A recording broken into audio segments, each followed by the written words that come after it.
Cuidado. Tiene prisa. Suelta. Largo. ¡Al touchdown! ¡Interceptado!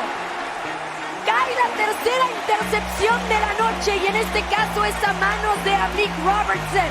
Le pone final a este partido. A big weekend on Monday night in Las Vegas as the Raiders end up taking care of business against the Packers. We are taking care of business right here on the El Huddle podcast. Hola, ¿qué tal? ¿Cómo están? What's up, everybody? What's good? I'm Will Selva. My prima, my hermana, my prima hermana, MJ Acosta-Ruiz, joining us at night at the time of this recording because she is in London, in Londres. How's it been? You were at the game between the Bills and the Jags. Come on, dímelo. Let's start with the game. Let's start with the game because I think that's for sure been the highlight of the trip so far. Everything has been fab, though. The game was as close to playoff atmosphere as you can get. The NFL UK fans showed up and showed out. There was over 61,000 people at Tottenham Stadium on Sunday for Jaguars Bills. That is the largest crowd that has ever been at Tottenham. And in my opinion, la más bullosa, the loudest by far that I have ever heard in a regular season game. It was incredible. I mean, I got chills looking around. And of course, yes, I think we remember from a couple of years back and last year at the London game, certainly, it's like, wow, you can see all these different jerseys, right? Like a lot of jerseys coming from everywhere. But the Bills were the home team and the Bills fans in attendance really dominated. Like there was an ocean of blue. Lots of Bills Mafia, Lots of Bills Mafia, yes. And a lot of folks who traveled from the U.S. So I was really expecting more like European fans. And it was mostly, not mostly, but a good contingent of American fans who did travel over for these games. So it was like a beautiful mix of both of them. It was really, really exciting. Very cool.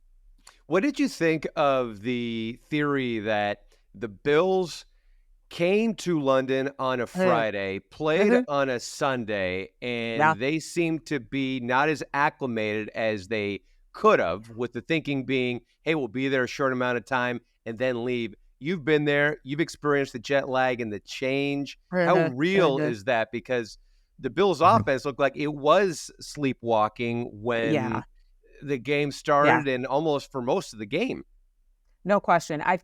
I believe that it did play a big role, right? I think if you ask somebody in the locker room, they might say something different, but I'm in the middle of that jet lag right now. And I got here, I think a day before, if not right around the same times that the Bills did, to London. And it's serious. I mean, halfway through that game, I was in-game hosting, and my co-host for the day, Sam, who's an Olympic gold medalist, she's just unbelievable.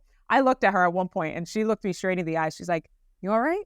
That's what they say here in London, "You all right?" And I was like, "Sis, I don't know. I don't know if I am." Be cross-eyed? I'm struggling real hard. I would have killed for a Cuban coffee. Like, cafecito would have helped me out tremendously. Or not. It was just, you get to a point where you're so sleepy, there's nothing you can do. I couldn't, at that point, we were halfway through the game, so I couldn't really walk around anywhere. I was sort of tethered to her spot on the sideline. Oh, man, it was tough. That's rough. So I can only imagine having to go full speed against other gigantic men in the middle of a football game. It's a lot. I think there's a lot to be said for the jet lag. And mind you, the Bills had way less jet lag than I did because I was coming from the West Coast, right? So that's right. Yeah. It's a lot. It's a lot. And I would imagine that for the Jaguars, that was a tremendous advantage having been here an extra week. For sure. Well, you mentioned the fans and who was there, and I was expecting to see a lot of different jerseys because on TV you'll see a Kittle or a Debo, and it seemed to be like almost a kaleidoscope of jerseys. Definitely. What was the Jacksonville contingent? Did you see like how loud they were, how boisterous they were, given the fact that they seemed to be like their de facto home team based out of there?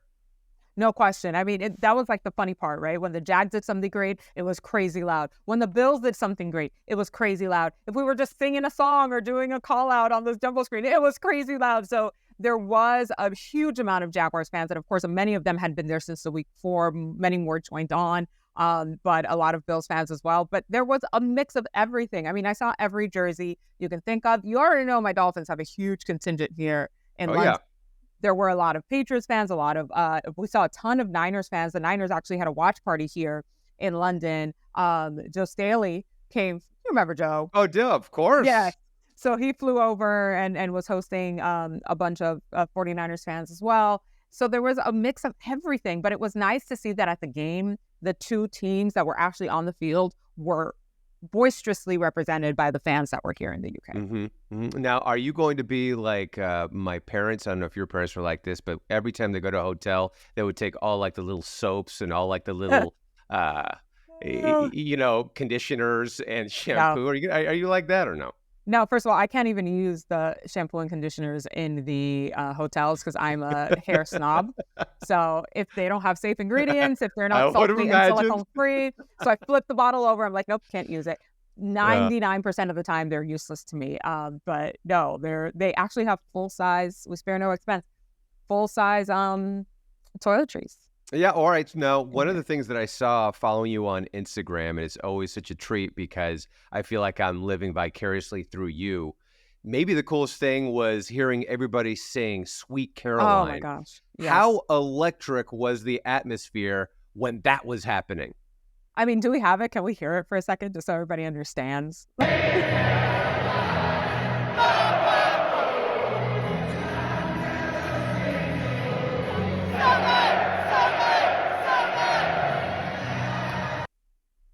Our girl, Colleen pulled her into it as well. Maurice Jones-Drew did not want to join in on the sing-along because he thought it was going to be bad luck to the Jaguars. Of course, right. MJD would be that way. Right. But, oh my goodness, they love this song. Mm-hmm. Love it. You don't have to prompt them. They know exactly what to do. They know every single word. It was awesome. Every single person. What's funny is, and I probably shouldn't get them in trouble by saying this, but there were like two on-field security. Great security, of course, but they're like very serious, right? Like trying to focus on what's going on. Sure. And I looked over and even they were trying to like forcing themselves not to sing the song, right? Because it's just catchy. Everybody knows like the drop there. Unbelievable atmosphere. That was something I'll never forget. So as in-game host, I was the one who had to start the sing-along.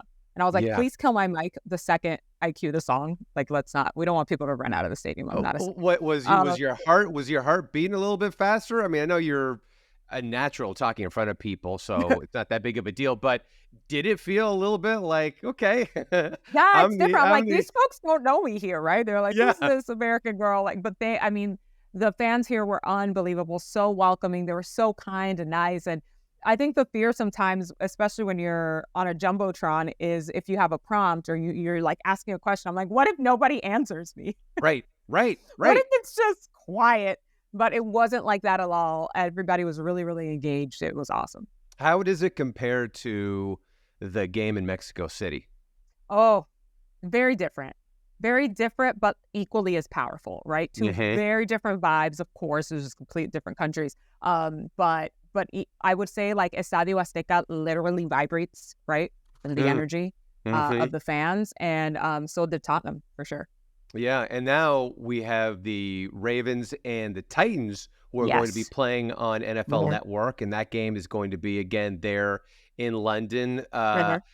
Those teams having to travel, do the same thing, seeing if their method works or not. Both of those teams coming off of losses. We saw the Ravens after their what you would call offensive explosion against the Browns really came down to earth against the Steelers, and it seemed a little bit like that offense stepped back with Lamar Jackson and the receivers. And then you had the Titans, who then lost a divisional game to the Colts. And then here comes Big Bad King Henry, and then here comes Lamar Jackson. What can you tell us about that matchup from just being there and what we can expect? I think it's going to be a really physical game, right? Despite, the time difference, despite the jet lag that they may be experiencing, we know both of these teams to be very, very physical, to be very fast-paced in their play. So I think it's going to be a different kind of game than what we saw last week with the Jaguars and the Bills. But I'm really curious. I'm actually heading out to their practices later this week. to just see them in person. And they're a little bit removed from like the main city, right? There's really no space for an American football team to practice out here. So they're a little bit further out, but you get to see a little bit of the countryside of the UK. But it's always interesting to see them acclimate. And most of the players last year, when I was talking to the Packers players when they were here for that Giants-Packers game, they told me the same thing. Like, they all just try to focus in as if they were stateside, right? And I think the league does a very good job that most of the teams are either coming off of a game on the East Coast or are based in the East Coast, so that it's not as bad. It's almost like going from New York to San Francisco or New York to LA type of deal. But even that like really affects you because while the flight may be the same amount of hours, the time difference is not. You're still missing a whole day. So I'm very curious to see these type of physical teams adjust to having to deal with also the jet lag. Yeah. Wow. Love the insight. Love the fact that you are there. Prima hermana. So jealous, but love going on your IG and seeing what you're doing over there. Looks like you were having an absolute blast. And by the way, Will, and I'm not passing you up here, I had several people ask me about you. We did a fan event, at Battersea Park, and they said they love the El Huddle podcast. They're like, "Where's your Frilo?" Right? They don't know how to say it, but they're like, "Where?" And I can't even say it with their accent. It was so cute.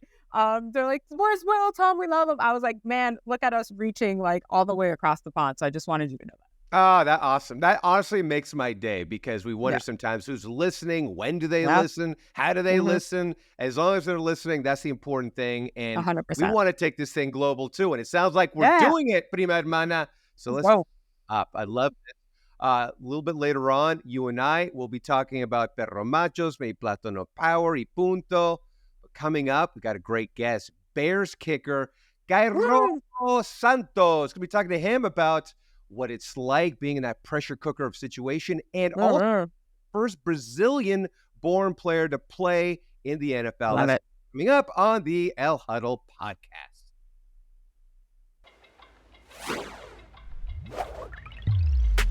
My name is Cairo Santos. I'm Brazilian, and I play for the Chicago Bears. Part of the Brazilian culture that has always been with me is how warm we are towards the people in our circle. We always love to be around our loved ones. What I'm most proud of that's unique to the Brazilian culture is that we are born to play soccer. That's still my number one passion, to go and watch soccer games on my off time. And even in football games, I'm more interested in the kicking part. Since I became the first Brazilian to play in the NFL, I've noticed the hunger in the Brazilian viewers, ultimately having a game, a preseason game or a regular season, whatever that is. I would love for Brazil to be the next destination. I ran camps every offseason in Brazil, and that was a huge success. And it's something that reminded me every year just how big of a role model I became since I entered the league. It's so gratifying to see when a kid, telling those things, they get it, and they just want to start doing the right things as well.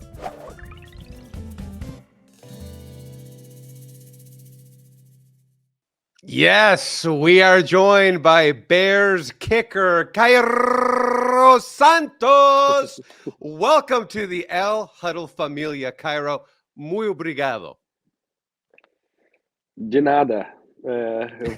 I speak a little Portuguese, so I get it mixed up with my wife jokes that I say that I speak Spanish, but she was like, "No, you just speak Portuguese with a Spanish accent." No, but it's a pleasure. Yeah. Thanks for having me. Awesome to be on the show with you guys. Absolutely. That's the only bit that I even know. So I knew that you were going to come on and that you know about Rio and Brazil, and there's a certain way to pronounce, both of those, right? And out of curiosity, do you have any teammates with the Bears that ask you, "Hey, Cairo, can you help me up with some verbs, some words?" Actually, yeah. There's a couple guys that went down to Brazil. Claypool was one of them. EQ. They were going in the summer, so they hit me up for like, okay, where are the destinations? What are some words that I should know? But before them, I feel like every team I've been with, that's like when they learn a little bit about my background. That's like first couple questions is how the soccer. Have you met Neymar? How are the women? How's the food? Those stereotypical things that Brazilian are known for. They hit me up with Mhm. that. Well, you had mentioned in that vignette that you just heard, and that obviously audiences can see as well. And you'd mentioned about soccer being something that you're really passionate about in Brazil. That is what it's about, the beautiful game, football, right? What are Mhm. some of those outside of soccer? What are some of those cultural experiences or touches that you bring with you that remind you of Brazil? Um, like I said early in the video, like I think something that's the Brazilians are known for, like, is just how warm we are. Every new person that we meet is like hugs and kisses. It's like every time where we see teammates in the locker room, it's like you hug a lot, and you just celebrate with each other a lot. Um, so I think when we're finding it, and I find it difficult sometimes because I feel like a kicker is so isolated from the rest of the team. They're in meetings most of the time, and we're just having free time. Um, Walking around the building, and during games, we're just kind of waiting for our time to go in, and just mostly watching the game. So uh, I I want to go celebrate with them more. I want to put out that energy, that Brazilian energy. But at the same time, I know I have to keep my head very very stable, to not get lose my focus during games and stuff. So it's just like the balance that I try to you know step in and out of a lot, because naturally I want to just jump up and down and celebrate and enjoy just being around with like I said, with the people that I love, that in our circle. Yeah, we've talked about our families a lot on this podcast. Somos unidos, right? We're family, and that's what it's all about. It sounds like that you've brought that as well to your home, and you try to bring that into the locker room. But your job is unlike any other job on the football team. It's really one of those things where I feel like kickers get this bad rap because when they're needed, it's an absolute five-alarm fire. And if it doesn't go well, you take all the criticism. How do you handle that pressure with the advent of social media and all these other shows that are out there that really criticize your every kick when you're out there? Yeah, I think something I try to think is like I think the opinion that you have of yourself, it should always be higher than the opinion of the outside world. Like I think that when I'm kicking well, and I do happen to miss a kick here and there, which I understand is just natural. It's very hard to be absolutely perfect. Something that you strive for day in, day out in your practice, but you're never going to get there, because the craft is very difficult to there's a snap, and hold, the blocking, weather, so many variants that could affect your job.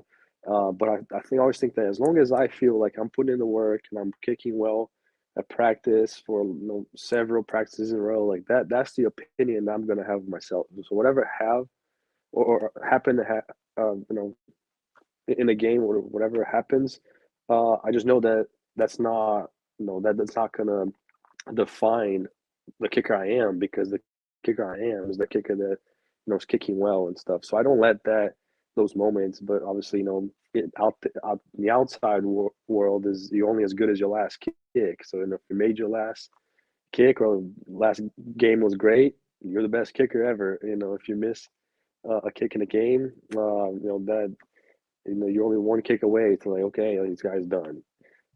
So like we all understand that, but I think it's just as long as you're confident with your work, that's the only thing that you should be focused about, or to think of yourself as that guy.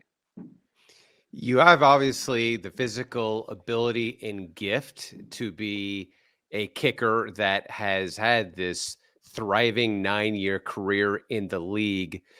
When you are in a packed stadium, the lights are on, it's the end of the half, end of the game, you get called upon. What is your mental process to get you ready as you are in the moment to make the kick? So something that I think is a secret to my success is that I rehearse a routine for every kick during practice, and then when it gets to a game, I just think about just go step by step on that checklist of your what you rehearsed on your routine, and then once you start doing that, it's like you forget about everything on the outside of your the bubble that you're thinking about, and then that starts with like okay, like it's a third down, and I know that if we don't convert, we could be if we're inside of range, it could be a field goal. So that starts with when I look at the coach and he calls field goal, that starts my routine. And I do that in practice. I go out to the sideline by myself in practice or with the snapper and holder, and we rehearse that routine. Like, okay, coach called field goal, let's run onto the field. There's a play clock. I use the play clock to get ready too. I go at a certain number on the play clock, just that you know, so I'm not either starting too soon or too late. I know that I have that to kind of use as a trigger to stay in my routine, um, and talk about the wind with my holder. So yeah, just kind of do that, and then once I start taking my steps, that's again like I'm just like boom, just step by step into that routine, and I feel like as long as my brain is busy with that, I'm not thinking about anxiety, crowd noise, the pressure of the kick.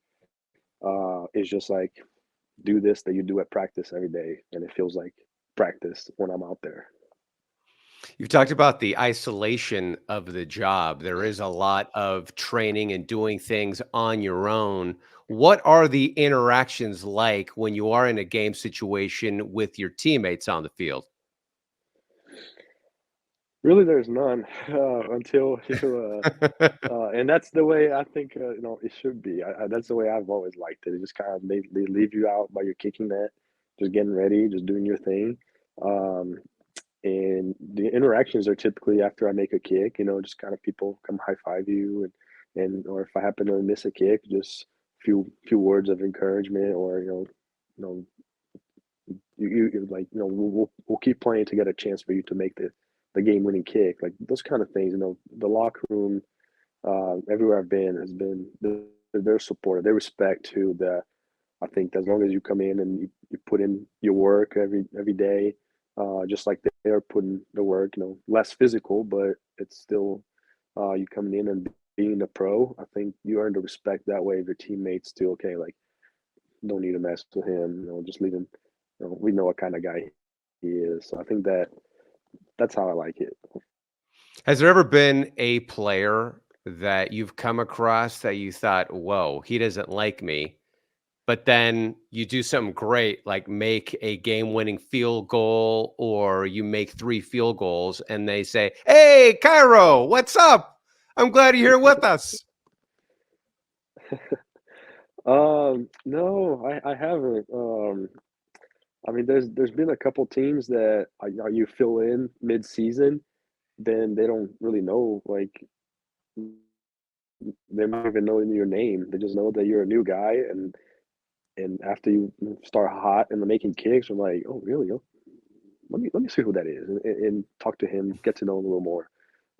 So it's but no jerks out there that hate. There's probably a lot of guys that don't like kickers, because how much it can sometimes depend on them, and if they don't Mhm. perform, but they're usually let you be a pro. Cairo, what would you or what would your older self, your present self, say to your younger self about the preparation of being an NFL kicker? That's a actually a great one, because that's something that I got off to a good start in my career in Kansas City, and I got injured my fourth year, and I think just being young, feeling fresh, I was just felt like I could kick a lot of balls at practice, and not ever feel the consequences of it, but eventually it started to catch up with me because I wasn't my regime my routine wasn't like as like kind of precise and dialed in as it is now. So I would go out, I would just kick a lot of balls until I had confidence uh, and and that's how I thought it was going to be the right thing to do. But after injuring or kicking, I thought I learned a lot of things along the way. Just to that, just like be like a lot of reps doesn't mean that it's going to be a quality day. So I like to just keep it to a level where my body doesn't ever feel the soreness from kicking, and I know that I have less kicks to make everything. So it makes every kick in your head just you be dialed in even more, and so you make every kick. So now you don't have to now I probably kick like 30 balls max at practice. Before that it was like 50, 60 balls. So I don't have the extra amount to like keep practicing, so I have to bring my A player every day. So that's helped me a lot just to take that approach, and I think it it became this way because of a negative thing like the injury, but I'm Hmm. glad that I learned that, and can possibly share with other kickers. And so I'm definitely a better kicker because of everything I've learned along the way. The Bears got off to a slow start, but the last couple of weeks has been certainly a different vibe, I'm sure, around the locker room, around the facility, and everywhere in Chicago. What do you think has changed for the team in these past couple of weeks that now has them feeling like, okay, we found our footing and we're ready to take off? Yeah, I think it's that. It's just like just finding kind of what's been working, and I think the level of trust in everyone has stayed the same, which is something that is encouraging. Like that I can say with a lot of confidence that the team has not started to point fingers at anybody, and that's been just encouraging to see that. Um, I'm fortunate to be in the leadership council that Coach Flu's uh, designed for all the entire locker room, basically every position. So just being in those meetings and just seeing the fight that everyone just just with every loss, it just like kept adding to like, oh, I'm gonna keep fighting even more.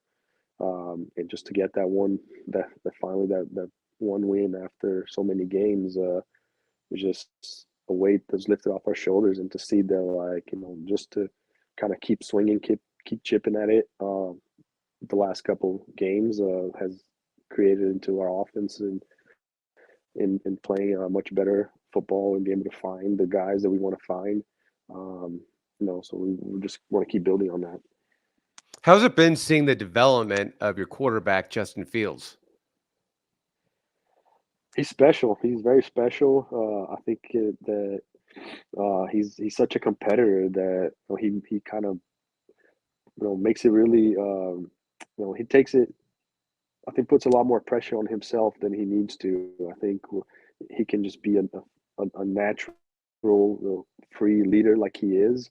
He'll play with that swag. I think I mean, he's in a facility the entire day. It's one of the first cars I see in the parking lot, and the quarterbacks are always one of the last, and always throwing extra balls at me. So he is exploring all avenues to play winning football. Anybody he can be hard on you when you're not getting the success that you expect. We all have seen the success that he's capable of since college, and when things are just not clicking, and sometimes it's not really your fault. It's not really anybody's fault, but it's just kind of the combination of everything that we just gotta do. Everybody kind of playing together, being together to accomplish one goal. So I think it's that. I think it's a great sign how much of a competitor and how much he cares and wants to be himself. But at the end of the day, we got to help him out. Everybody, the whole building needs to help out everyone, so we can be that the united team. Cairo, you had mentioned it in that vignette that we just heard about Brazil potentially hosting an NFL game. We've seen NFL games in Mexico City, in Germany, and London. What would it mean to you to see an NFL game in Brazil?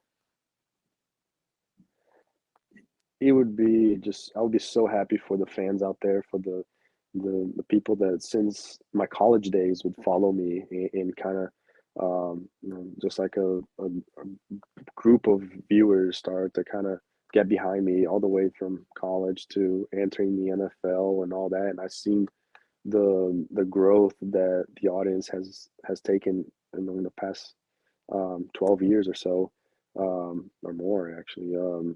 So, and I think I'm a part of that, being the only Brazilian playing the NFL.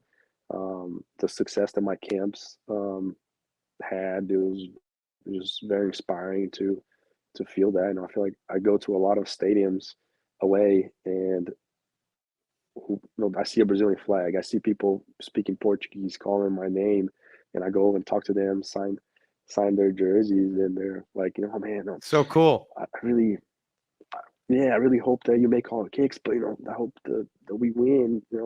I'm cheering for you to make all your kicks, and that's cool to hear that, because I feel like the normal American fan base is not cheering for me, on the away teams or the opponents, but the Brazilians are. So um, I'm very appreciative of that, and I would just be so happy that they got to feel the NFL, from close, like the fans over here get to feel. And I would be so jealous if it's not the Bears playing, for sure. And we Yeah, have to sure. hope it's a bye week so I can go over there and check it out, because I definitely want to be a part of it, um, for that moment.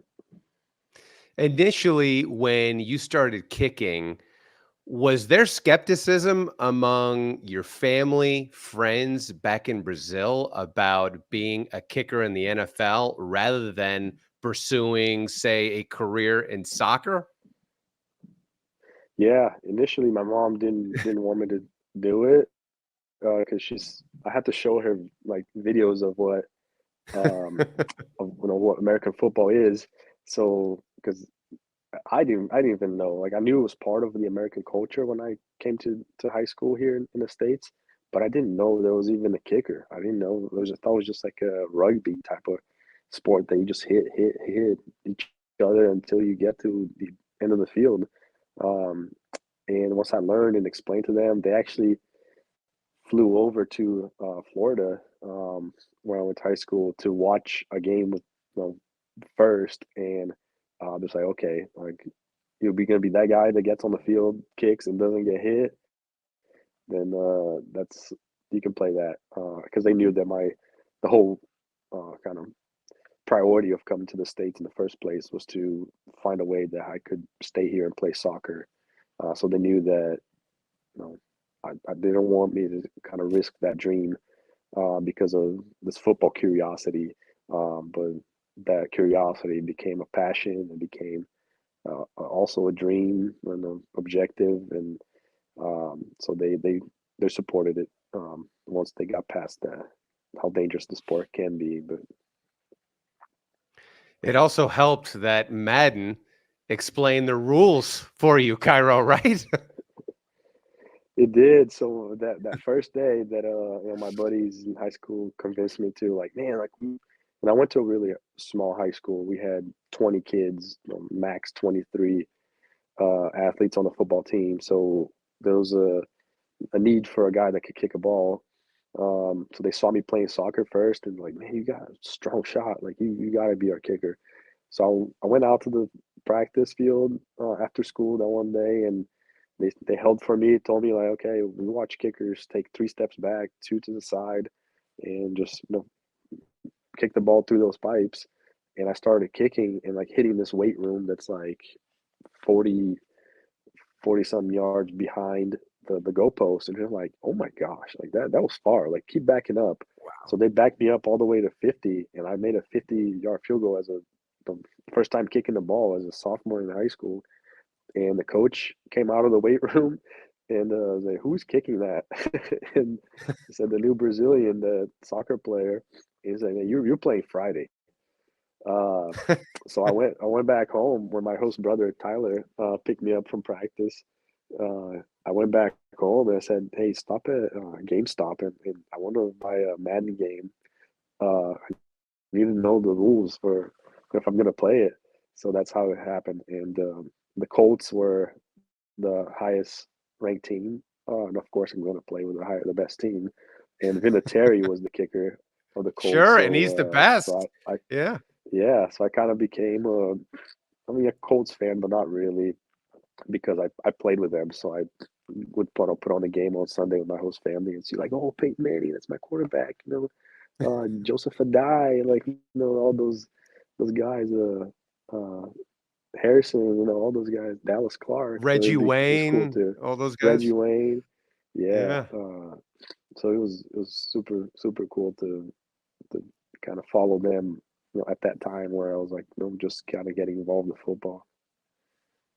I'll tell you, it's super cool talking to you and hearing your story. It's inspirational. It's nothing short of amazing. And we certainly enjoyed this chat a lot on the El Huddle podcast.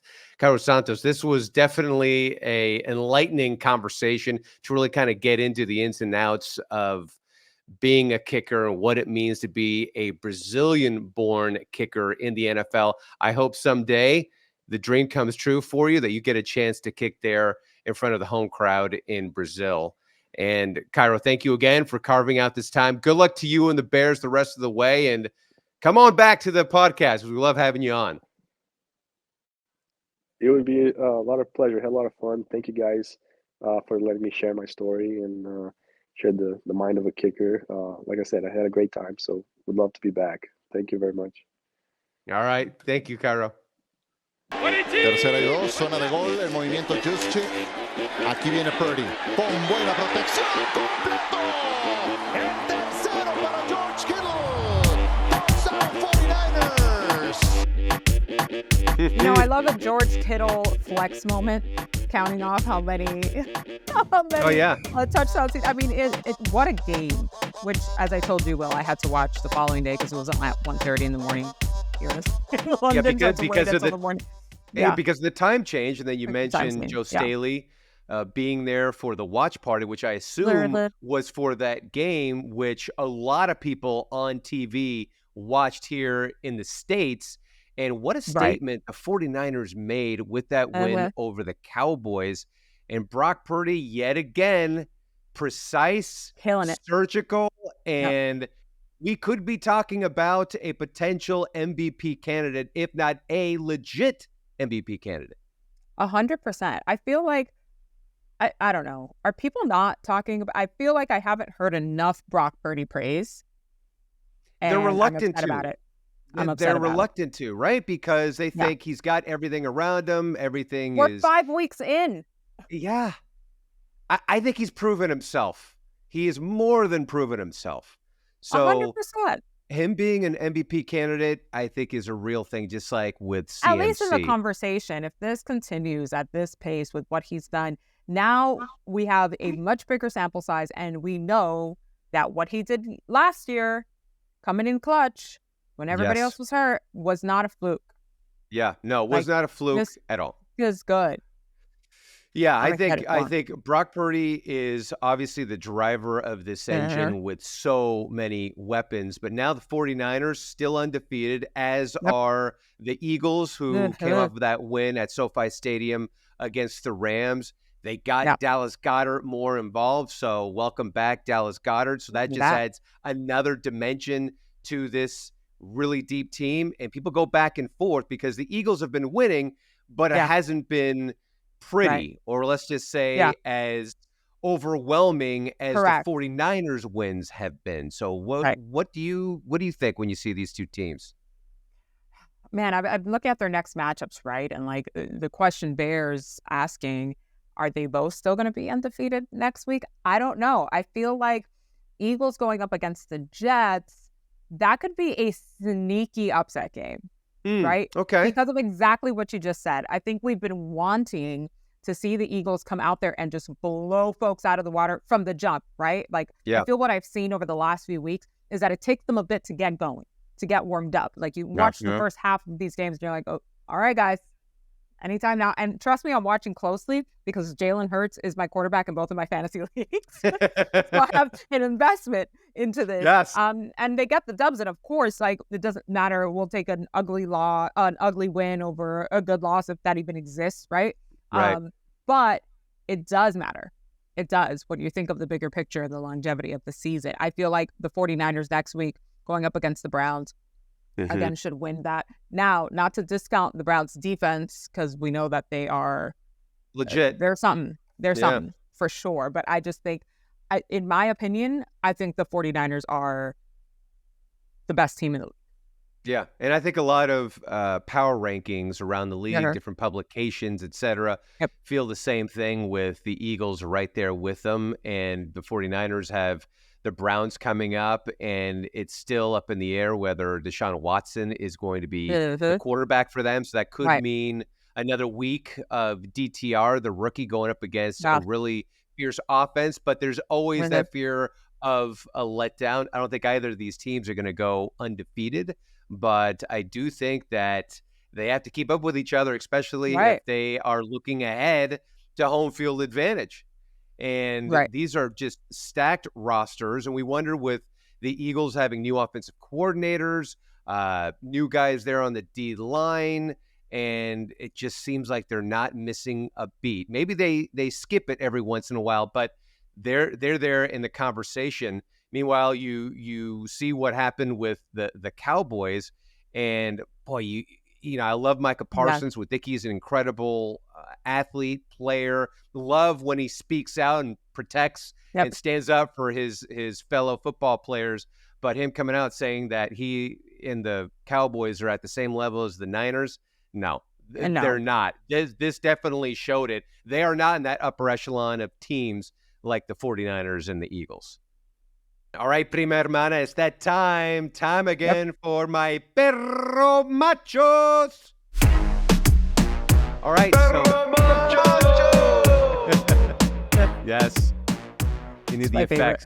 You need the music heading into this little segment that we call Perro Macho. And for me, I've got three of them. One of them being Max Crosby, friend of this podcast. When we spoke to him, his energy was infectious. As we saw, everything's 120 miles per hour. And he absolutely was a disruptive force against the Packers on Monday night, making life miserable for Jordan Love. And maybe the numbers don't stand out as they should, but he certainly made his presence felt, as he always does. He's a disruptor. He's a guy that gets under your skin. And if you are a Raiders fan, you love him on your team.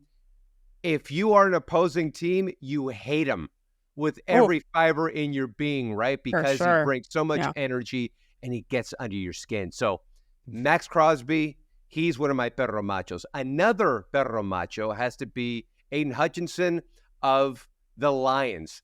That interception that he had sticking out his paw was nothing short of spectacular. It was great. And he, again, was a guy that was getting after the quarterback, making tackles all over the field. And talk about a team that has drafted really well. And right now they find themselves not quite in that tier of the Niners and the Eagles, but they're certainly pushing them to get up there. And Dan Campbell has these guys playing hard. And then the third one was the guy that we heard from last week who said he was always bleeping open, like 7-Eleven. Jamar Chase, right? He actually got the ball a lot, and Joe Burrow looked like the Joe Burrow of old, the one that we've been accustomed to seeing, who was stepping into his throws. His calf injury didn't seem to bother him all that much. And he even said after the game, he will continue to be looking for Jamar Chase early and often. And for them, that win over the Cardinals was a must-win for them, MJ. And I hate saying that because it's a cliche term, but must-win was something that they need, and they did it in dominating fashion. Right. I love those. I love that you're feeling extra generous today, but I get it. Like there was so much good action and good football this weekend. All worthy of Perro Machos. Can I give one honorary, or what is it? Honorable mention of Perro Sure. Macho, and it's for an entire team. Oh, The okay. Saints, 34-0 against the Yeah. Patriots. Good for you. Good for you, Saints. Cam Jordan leading the charge, right? And we love him. Perro Macho, always. Oh, Always, he's the always. epitome of Perro Macho. So great Yeah. call. I don't think we've ever had a whole defense. So that's a Perro Macho first out of you, primer It's a hermana. Perro Macho first. I like it. That's we're trying new things. We're trying new things. We're expanding. I love it. I do have a little bit of Platano power love to pass on. Platano power.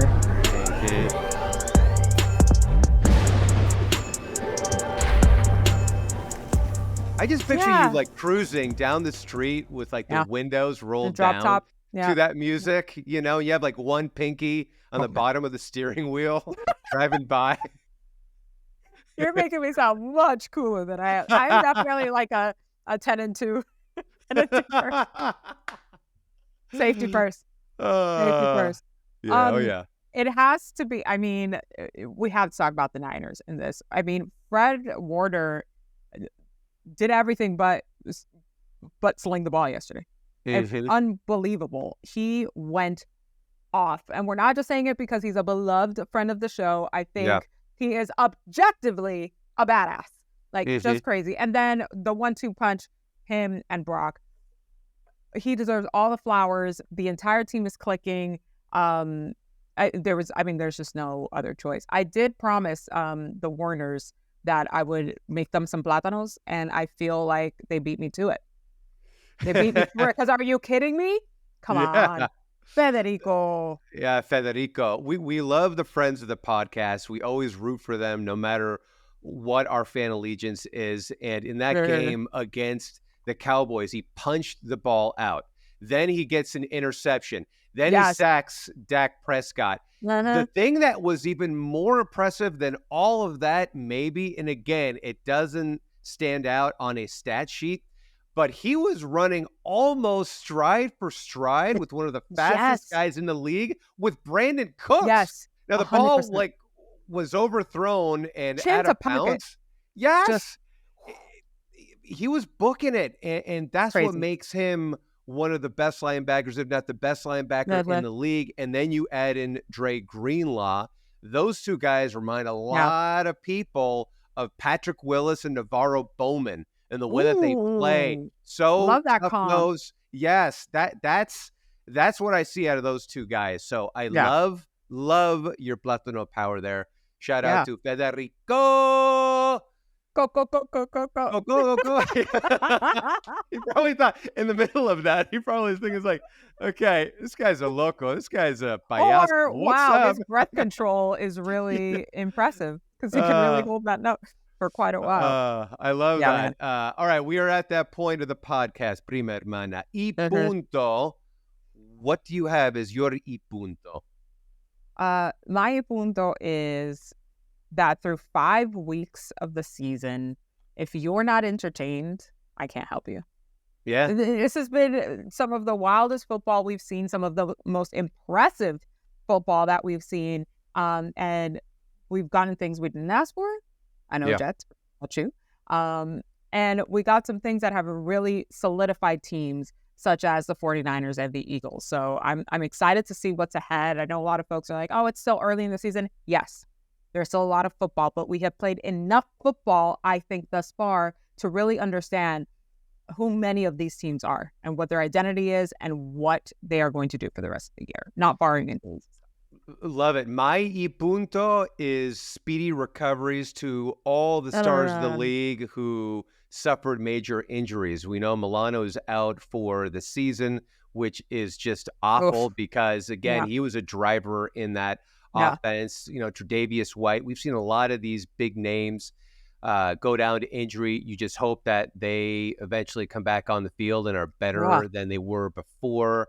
And that goes also for some of these offensive stars who we've grown accustomed to seeing light up the scoreboard. Justin Jefferson, for sure, going to be out with that hamstring injury. You hate to see it. Devon Achane as well. With the knee injury, you hate to see that because he was having such an awesome rookie campaign. And so you just hope for those guys, James Conner as well, that they get back on the field sooner rather than later. So guys, get better. We miss you. And speaking of missing you, Prima Hermana, missing you.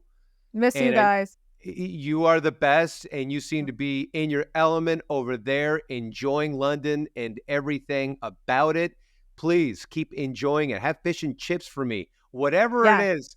I'll order that tonight. To the people out there. Yeah, say what's up to the people out there. And if you sing Sweet Caroline, which it sounds like you'll do it again, 100%. Right? 100%.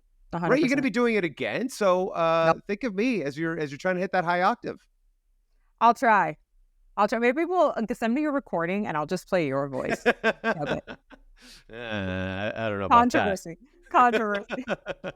All right. Well, hasta la próxima. Well, I'll be back for the next one. So build up.